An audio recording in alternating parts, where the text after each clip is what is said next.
پشتی ده ما چند روزین بریدا فروکین ترکیه بردومان سنورین هرما کردستان کرین تایبت سنورین قازا آمیدیه زیان و ضرر کامازن گهاندی سروشت دوره بکشتی و رز و باغ خلکی به تایبتی حالاتین وان دوراشی تو خازن بین قربو کرن و او زیان به جهن جیار وان کفتین لبرچاو بهنه ورگرتن نکتن نویسین بید لسر کاغذه قال يعني زيان منطقة كافتي ام هيفي دارين لجناي بيتا بيكينان بين تعويض خلكم نويسن تشتاك بو خلكم كان بو دفر آمديه نيروا وريكان ناف نهيليا يعني تشت باغ هميات كسوتن حتی نوکه و بری نوکه جی من بری دو سه سال جی عینی بردمان ها تا کردن او همه ضرر خلکی ما با او خلک او بر همه وان سال جی همه چو یه وان سال جی همه چو و بقره بو کردن براستی زلال کامازن گهان دی خلک باغ و رزت خلکی تاتیا سلطان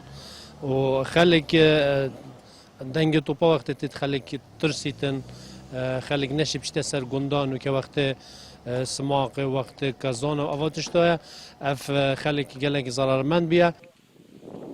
سروکی لجنه دست نشان کرنا ضرر و زیان خلکی لقازا آمیدیه جی دی بیجید او راپورتا ما برهف کلی بود دست نشان کرنا ضرر خلکی به داوی هاتیه و قازا آمیدیه 75% زیان ویرا گهشتینه ضرور زیان وی دور زور بوینه براستی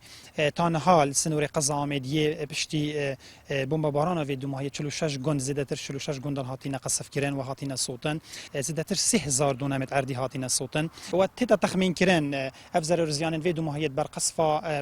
قصفا تو فروکین ترکیه کفتین زیاد 2 میلیارد دینارایه وکو حولاتین وانگوندین زیان ویرا گهشتین دی بیجن بریان هاجی هر ام بوین قربانین بردومان فروکین جنگین ترکیه دنو هاجی دا ضررمندین سرگی هر ام خلک وانگونداینه لو ماجی تو خازین کو بزیترین دنبهین قرابو کرن چونکی پرانیا بر همه می افصاله هاتیه صوتن نهات اورماری ان آرتی قضا آمیدیه